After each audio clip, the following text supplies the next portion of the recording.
L'Afrique est l'une des zones les plus durement touchées par les effets de la crise climatique. Pourtant, les financements pour y faire face lui font défaut. Le président de la Banque africaine de développement, des chefs de gouvernement et la directrice du FMI étaient réunis ce mardi en marge de la COP27 en Égypte pour accélérer le financement de l'adaptabilité du continent. Les chocs climatiques compromettent la stabilité macroéconomique et financière. Dans le même temps, l'autre revers de la médaille montre qu'investir dans une économie à faible émission de carbone et résiliente au changement climatique ouvre des opportunités d'emploi.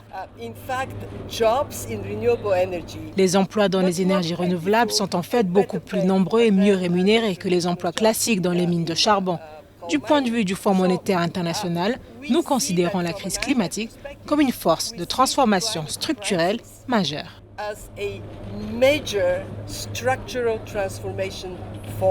Les États africains ont été très clairs, ils ont besoin d'un soutien financier pour s'adapter à l'urgence climatique. Quelle somme est nécessaire? 51 milliards de dollars sur une base annuelle. De quels moyens disposent-ils aujourd'hui sur une base annuelle? 11 milliards de dollars. Il manque donc 40 milliards de dollars à l'adaptabilité, ce qui se traduit par des pertes en vie humaine, des pertes de moyens de subsistance et une dépréciation économique. Le ministre britannique des Affaires étrangères et d'autres leaders ont promis d'allouer des moyens supplémentaires pour soutenir le programme d'accélération de l'adaptation en Afrique.